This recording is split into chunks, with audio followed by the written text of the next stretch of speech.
Most people don't realize how much sugar can sneak into their morning coffee drink sometimes. Between syrups, sweetened creamers, and various flavored lattes, you could easily sip down 30 to 50 grams of sugar without even thinking twice about it. So today we're breaking down the 3 best sugar alternatives on the market that I've found: Stevia, monk fruit with erythritol, and allulose. And by the end of this, you should know what each of these are and how they can be used in your coffee journey. And don't get me wrong, I love a fat latte sometimes, and that's fat with a PH. But if you're buying coffee at a shop every day, or if you're making coffee at home, it's not really sustainable or healthy to drink that much sugar every single morning. But if you are making coffee at home, by no means am I against store-bought syrups.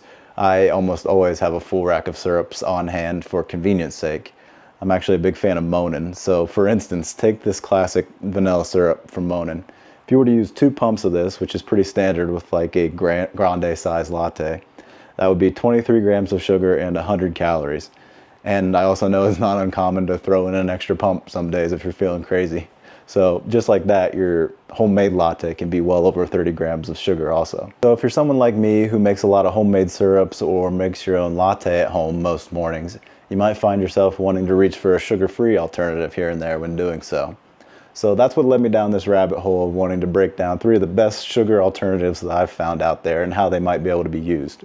First up is one that most people are probably aware of, which is stevia. Stevia is derived from a stevia plant and is something like 200 to 300 times more sweet than sugar. So just a little bit of this goes a really long way. And some obvious pros to stevia is that it's 0 calories, it doesn't spike your blood sugar, and it's pretty widely found. You can find this in packets at most coffee shops, as well as pretty much any grocery store you go to. But a pretty big con, in my opinion, is I think stevia tends to leave a bitter aftertaste, especially if you use too much of it.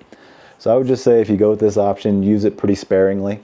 It's probably paired best with something like an espresso and you just wanted to sweeten that up a little bit. And lastly on stevia, if you were to use this for a homemade syrup, I would recommend using the liquid stevia drops. It blends much more smoothly and is less likely to crystallize than the powdered versions. Next up is one that's quickly becoming my favorite for making homemade syrups, which is monk fruit sweetener with erythritol. Monk fruit extract of itself is extremely sweet, so brands will tend to blend it with a sugar alcohol called erythritol in order to mimic the volume and taste of regular sugar. Just a quick little background on erythritol, because at face value, not knowing anything about it, it sounded a little scary, like what is this chemical? But it's actually a sugar alcohol that is found naturally in a small amount of fruits such as grapes, pears, melons, and it's even found in some fermented foods such as soy sauce and wine. This option has a couple big pros in my book, one being that it's a really clean sweetness and leaves little to no aftertaste, which is a big contrast from stevia. But by far my favorite aspect about this is that it's a 1-to-1 ratio with regular sugar.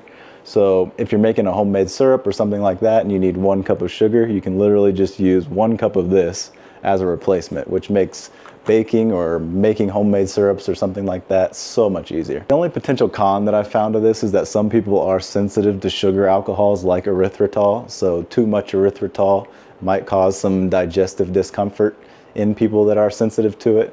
So use it sparingly. Personally, that's never happened to me. I've found this pretty great all around, but used in small amounts, I think most people should be fine. Just to sum this one up, I think this one's probably the most user-friendly for experimenting with various baking recipes, homemade syrups, lattes, etc. And finally, we have allulose, which is kind of the new kid on the block. So allulose is a rare natural sugar found in raisins, figs, and maple syrup. And the magical part about allulose is that it tastes like sugar, it behaves like sugar, but your body doesn't metabolize it like sugar. And it's only about 10% of the calories of regular sugar and doesn't spike your blood sugar. The biggest pro to this, much like monk fruit with erythritol, is that it's incredible for homemade syrups. It dissolves like sugar and caramelizes almost exactly like sugar too. And really the only cons of this is it's a little bit harder to find. Sometimes in your grocery stores, you can definitely find it on Amazon, and it's a little bit more expensive in general. And given that this is about 70% as sweet as sugar, you'll have to use a little bit more here and there to try to balance it out.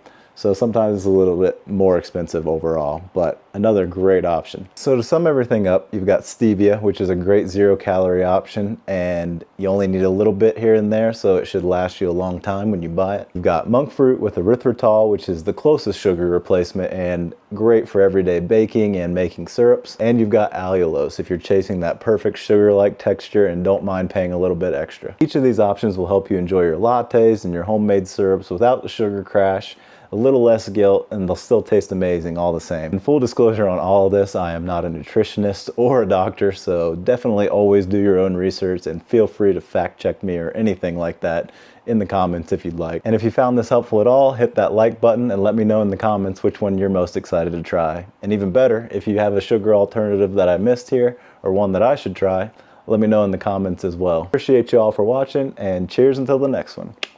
This entire video, I haven't been able to get the song out of my mind. What you guys know about Baby Bash? Sugar, sugar, how'd you get so fly?